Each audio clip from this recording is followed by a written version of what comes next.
Welcome to Mysteries of Superstition Mountain. I'm Larry Hedrick, where we bring the past into the present for our future viewers. Today we have another great story by Hank Sheffer. Well, the Superstition Mountain area is truly an amazing place. There's no doubt about that. And between the history and all the legends and the lore and whatnot, there's so much of it out here. It's almost too much for one person to absorb at one time. That's why we're doing these stories, so we can help you all out. But the bottom line is, all them stories aren't always so real. Some of them are pretty fantastical. And a lot of times, stories come about because this person over here who thinks he found something doesn't want this person over here to know what he found. So he'll tell him a story that probably wants to be true, but it just isn't. And that's what we're going to talk about this morning. Some of the fantastical stories, the mystical things that have mystery around them. They even sound like the right places to be sometimes, because they'll use name places that are right, but they might put this name place over here and this name place over here. And so consequently, you really don't know where you are, but the story sounds great. Such is the first story I'm going to tell you today. And I'm going to try to tell it to you the way the fellow who told it the first time told it. It goes like this. It was me and my partner, old Little Buck. We'd been out walking all day. It was kind of a dark, drizzly, rainy day, so clouds had hidden the sun all day. We were walking. It was chilly. It was getting on to nightfall, and it was not only was it time to quit walking, but it was time to eat. We were both getting pretty hungry, and we were wanting camp get set up pretty quick, so in case it did start to rain, we wouldn't be getting caught out in it. Well, we were out across the LaBarge area, and we were coming up to what we call Marsh Flats area, and we found this place that had an outcrop that we could crawl under. It was a pretty good sized place. We could crawl under there, get all of our gear in there, and we could build a fire right at the edge of that, and it would keep that little alcove in there nice and warm, and it would keep us out of the rain. Well, we did that. We got it all set up. We fixed dinner, and it was starting to cloud up and lightning and thunder, and the water started coming down. And we thought, oh, here we go. So we crawled back in the space as far as we could get. We finished up our supper. We put the pans up for the time being because we weren't going out in the rain to wash dishes. That's a little silly. So we just kind of scooched back up in there, and figured it was time to get some shut-eye. And that's just what we did. Well, we were sitting there, and the thunder and lightning was so loud. Now, Little Buck, he didn't care. This guy could sleep through anything, I swear.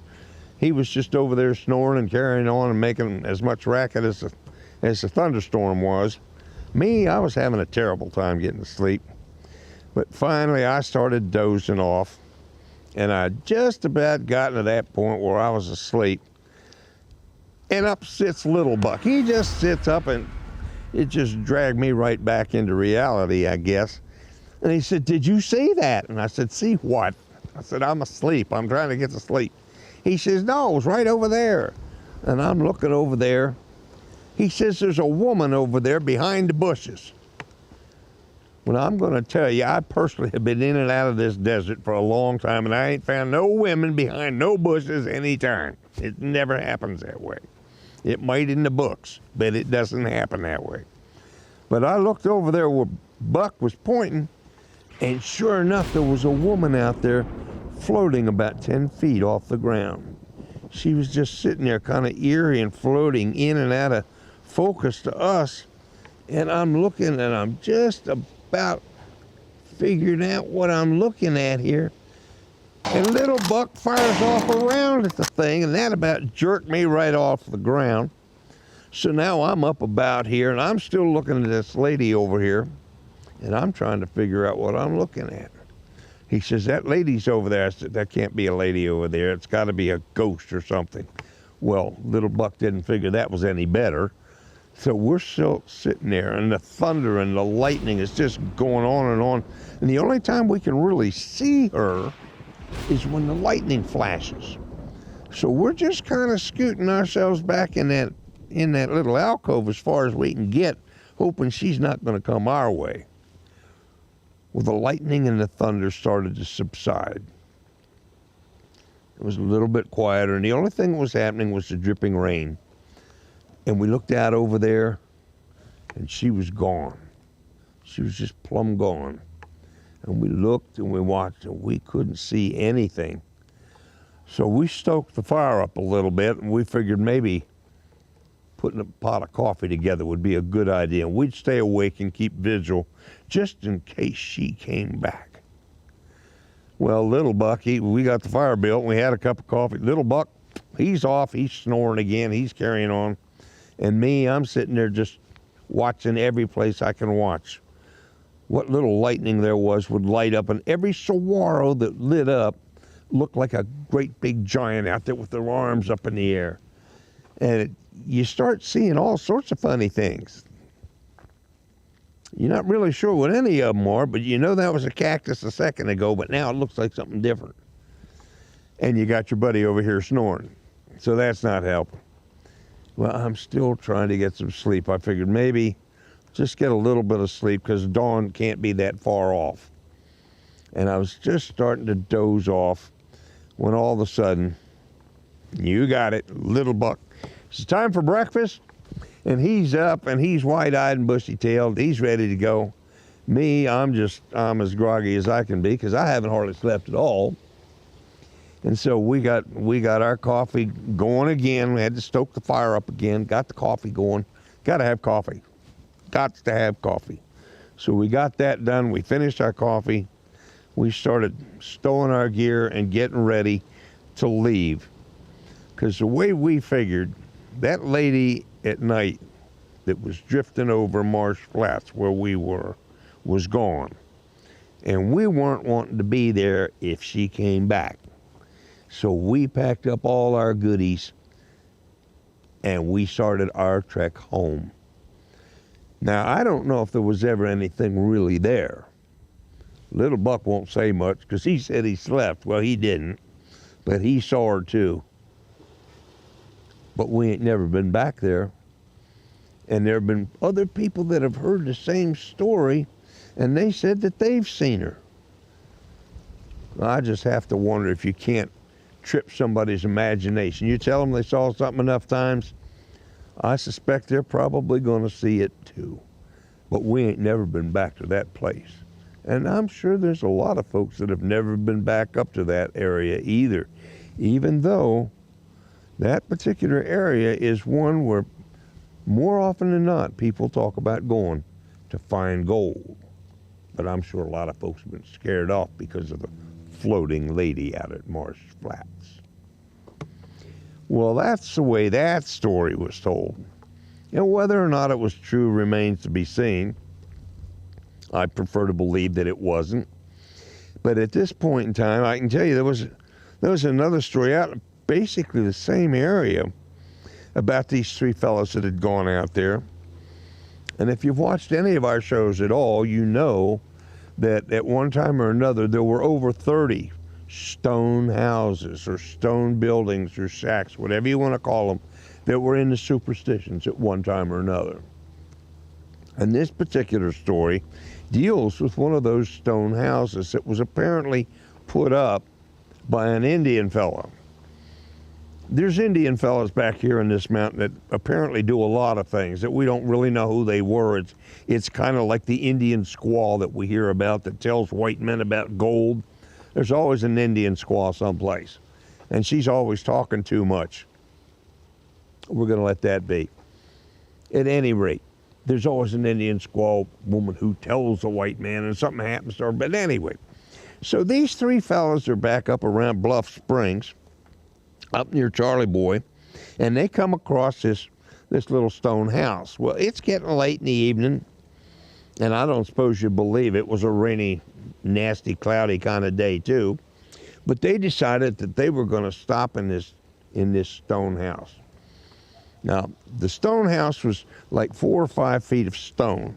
that went all the way around, 4 walls that way, and then the rest of it was built with boards and logs or whatever else they had with a little roof on it, like a lean-to. Well, they went inside, and inside there's an old table and a built-in bench that they could use for a bed. And one of the 3 fellas went in there, and he was just plumb tuckered out. He just went in. He sat down on that bench, and it took him no time at all, and he was asleep. He laid himself down, and out he went. Well, my partner and I decided right now would be a good time before it rains. We'll go down and replenish our water, because it was a good spring, probably 600-700 yards from us. And we knew that it was a nice clear spring. We could go down there, replenish our water, and we'd be ready to go in the morning. So we lit our lantern, put it on the table, and we just let him sleep. And my partner and I, we kind of skedaddled down toward that water spring.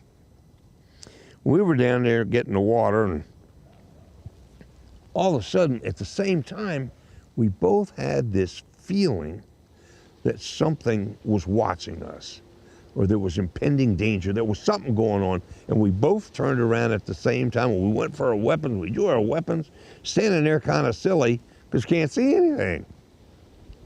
But then we looked up over the hill toward the cabin, and all we could see was this huge fire going on. It was like the cabin was on fire, and the problem with that was that our friend was still inside there sound asleep. So we got our water together, our canteens, and we started back up that draw up toward the cabin. And the closer we got to it, the dimmer the fire got. And finally we got to the cabin, we went inside, and the only fire to be seen anywhere was that lantern that was sitting on the table. And our friend was still over on that bench, sound asleep. It was just, as the title of the story goes, it was the enigma in the stone house. So we really don't know what happened. But we didn't spend a lot of time there either. We got up the next morning and we left. We've never been back to that stone house either. But now, as I said earlier, if you've watched any of our episodes before, you're going to find that a lot of the clues that went to gold out in the Charlie Boy area, Charlie Boy Springs, out at the Green Flats or the Green Springs, which was also the Marsh Flats area, you'll find that these clues always mention gold. Even Jacob Walsh's clues talked about this same area, so that this area was probably the most walked over area in the Superstition Mountains besides Weaver's Needle. We'll hear a little bit about that too. But those are 2 stories that I remember right offhand. The Superstition Mountain is full of them. There are mystical happenings. There are people that go up there and disappear. And that's still a fact. There have been they say nearly 300 people have lost their lives or been lost in the mountains over the last 150 to 200 years. And that's about all I can say about that, other than figuring out what happened to those people was just another one of those mysteries of the Superstition Mountain. Thank you for watching this episode of Mysteries of the Superstition Mountains.